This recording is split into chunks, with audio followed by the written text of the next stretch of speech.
악의적인 목적으로 사용하는 것도 오픈이 돼 있다. 그래서 제가 물어봤어요. 아니, 이런 것까지 가능해요?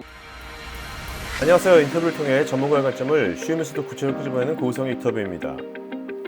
오픈소스 소프트웨어가 나온 지도 이제 30년이 넘게 흘렀는데 점점 거대 자본의 오픈소스 정신이 많이 폐쇄되어지는 사건들도 벌어지고 있는 요즘, 과연 오픈소스의 가치와 철학은 무엇이고 현실에서 오픈소스가 지속 가능한지를 생각해보는 시간을 가져보려 합니다. 이번 인터뷰에서는 SAP 디폴트 리눅스로 유명한 오픈소스 기업인 수세코리아의 최근홍 지사장과 함께 얘기를 나눠보았는데, 오픈소스 소프트웨어 기업의 원칙과 커미트먼트가 무엇인지를 새삼 느낄 수 있었습니다.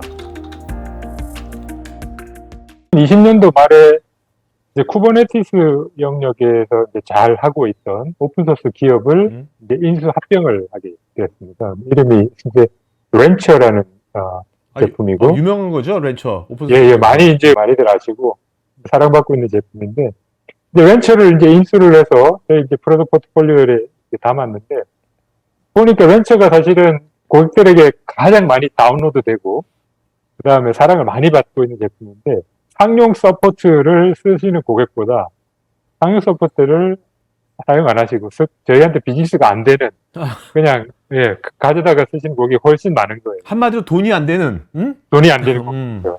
뭐 저뿐만 아니라 전 세계 많은 국가에서 영업을 책임진 사람들이, 아니 우리 이제 경쟁사 같은 경우도 쿠버네티스 제품이 있지만 커머셜리 서포트라는 제품과 그다음 커뮤니티를 쓰는 제품 간의 기능의 차이도 있고 이래서 뭔가 커머셜 제품을 쓰도록 유인을 해서 비즈니스가 잘 되도록 하는데, 우리도 제발 그렇게 일부라도 기능의 차이를 좀 둬서 비즈니스가 좀 될 수 있도록 하자라고 이렇게 제안을 했는데, 커머셜하고 커뮤니티하고를 차별을 주자는 거죠. 기능을 차별화둬가지고. 그렇죠. 기능적으로 차별. 기업들이 자연스럽게 좋은 기능들 때문에 그 유료 버전을 구매할 수 있도록. 예, 구매할 수 있도록이요. 지금은 그런 게 차별화된 게 똑같나, 그런 게 없나 보죠, 지금은? 이제 GitHub에 가면 저희 렌처 제품이 있는데요. GitHub에서 다운로드 받는 제품과 저희 커머셜 계약을 맺고 저희 디스트리뷰션 경로를 통해서 다운로드 받는 소프트웨어는 원 소프트웨어로만 보면 똑같습니다. 그래서 기능상의 차이가 없다는 거죠.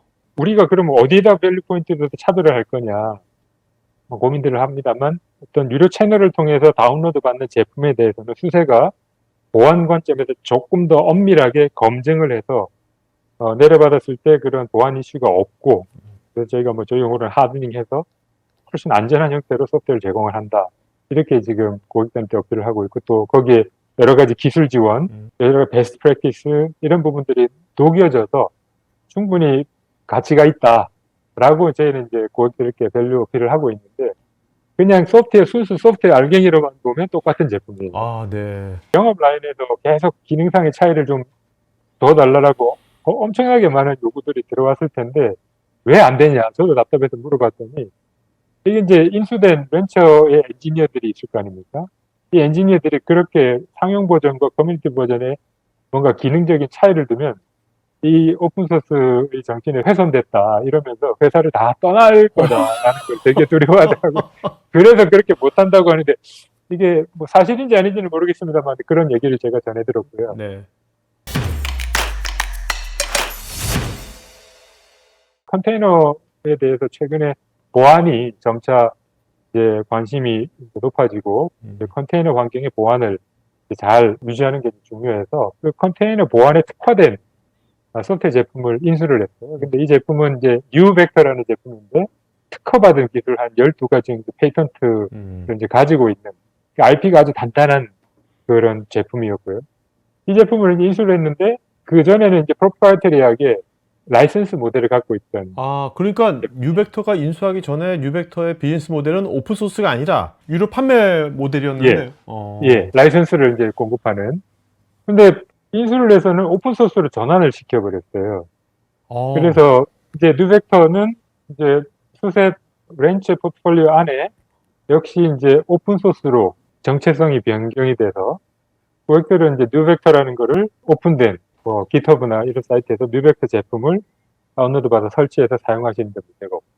인수할 때 돈 들여서 인수했을 거 아닙니까? 그죠? 예. 수세가 뉴벡터를 인수해가지고 유료 라이센스로 판매되는 제품을 예. 무료 오픈소스로 만들어버린 거잖아요.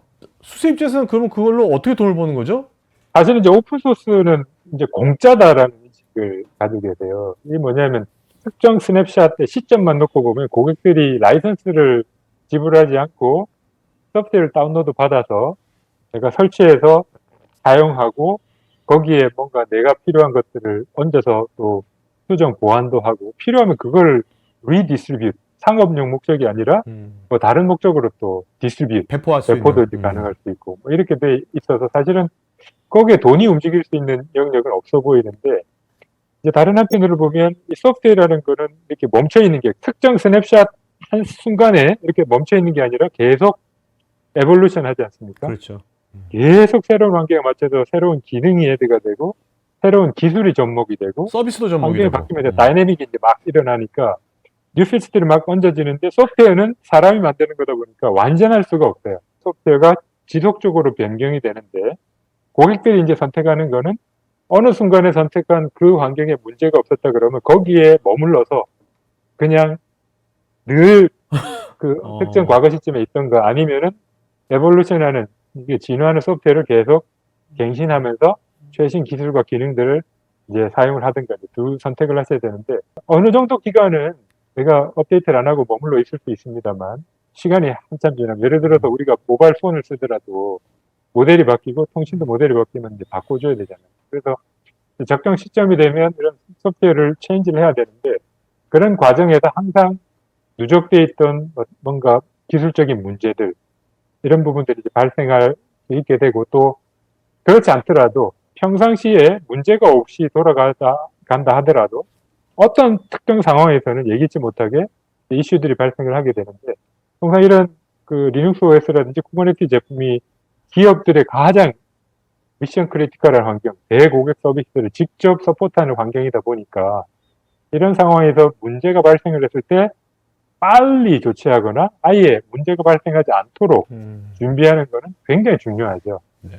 그래서 사실은 이렇게 커머셜 모델이라는 게 소프트웨어를 사용하는 건 돈을 안 내지만 사용하는 과정에서 발생하는 그런 문제들을 적절히 대비하기 위해서 누군가에게 도움을 받아야 되고 그 도움에 대한 대가를 이제 지불하게 되는데 저희 뭐 비즈니스 모델은 이 소프트웨어를 많이 쓰시고 거기 문제가 발생할 거에 대한 어떤 대비책을 저희 어떤 지원 서비스로 준비하십시오라는 그런 모델이니까요. 소프트웨어가 또 환경이 또 요새 AI다, 빅데이터다, 클라우드다 하면서 엣지다 뭐다 하면서 이런 거 환경하고 빨리빨리 융합이 돼야 될 거 아닙니까? 여러 가지를. 그렇죠. 그죠? 맞습니다. 네. 예. 그 소프트웨어 가만히 있을 수가 없죠. 그죠?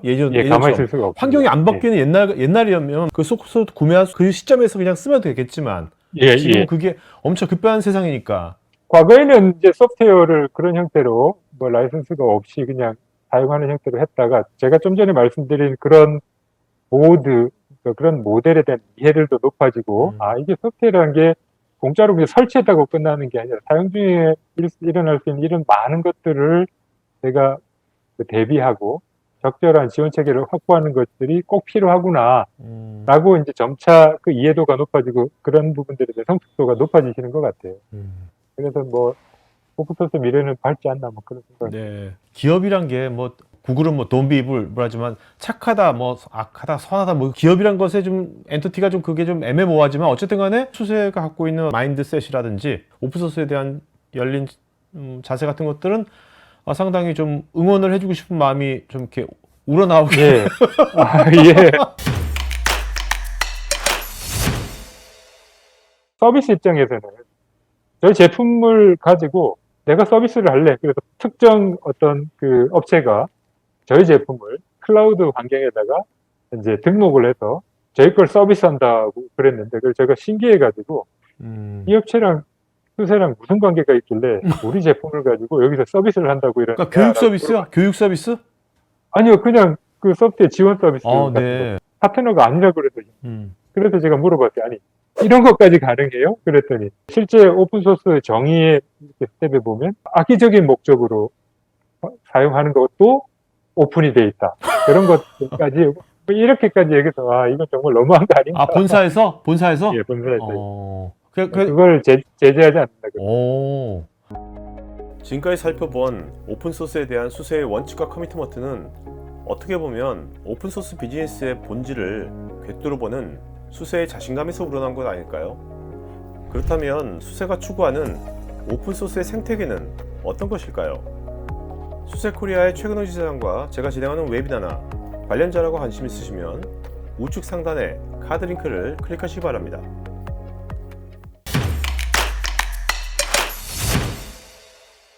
이제 오픈소스, 오픈 이노베이션은 이미 또 대세가 되어버린 것 같아요. 저도 뭐 최근에 자료를 찾을 일이 있어서 봤는데, 그 리눅스 파운데이션 관련해서, 리눅스 파운데이션에서 관리하는 오픈소스 프로젝트가 한 800여 개가 되고요.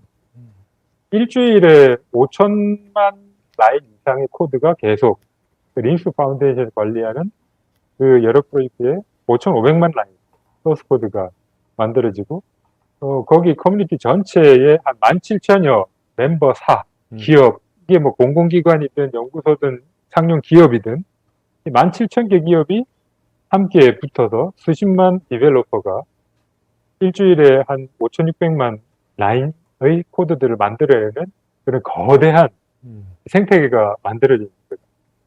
그걸 뭐 또 특정 기업이 그거에 대한 컨트롤을 한다고 하겠다고 해서 될 수 있는 것도 아니고, 그게 이제 뭐 리눅스 파운데이션만 그런 게 아니라 클라우드 컴퓨팅, 예를 들어 CNCF 같은 경우도 거기도 들어가 보면 해당되는 프로젝트가 100여 개 가까운 큰 뭐 숫자의 뭐 어떤 프로젝트들이 수십만 명의 어떤 실제 엔지니어들 또 참여 멤버들이 그 쿠버네티즈 환경, CSF 환경에 필요한 수많은 프로젝트들, 160여 개 프로젝트들을 함께 공동 개발하면서 이게 이제 거대한 생태계를 만들고 진화를 해 나가고 있습니다.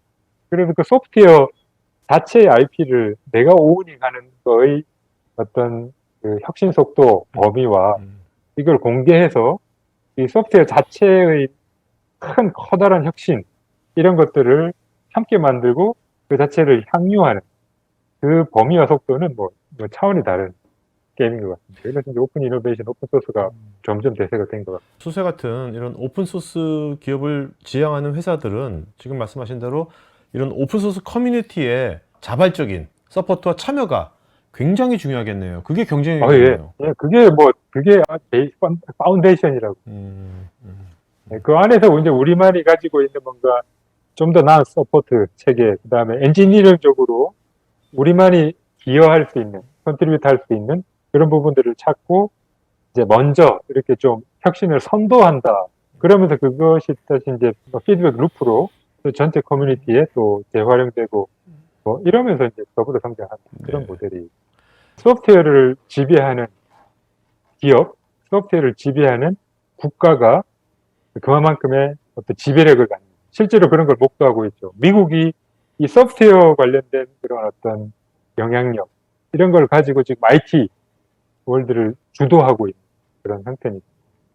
그런 것들이 이제 오픈소스로 전환이 돼서 오픈소스라는 이런 거대한 이제 트렌드가 형성이 되고, 오픈소스에 누가 더 적극적으로 참여하고 컨트리뷰트하고 또 제대로 활용하고 하는가가 개발자의 경쟁력을 넘어서 참여하고 있는 기업, 그 사회, 국가의 경쟁력에도 직접적으로 인과관계를 맺는 거 아닌가라는 뭐 그런 저 나름대로 생각을 갖고 있어요. 그래서 근데 그런 관점에서 볼 때 한국에서도 이 오픈소스라는 게 이런 어떤 소프트웨어 경쟁력의 새로운 차원에서 오픈소스를 중심으로 하는 어떤 오픈소스 경쟁력.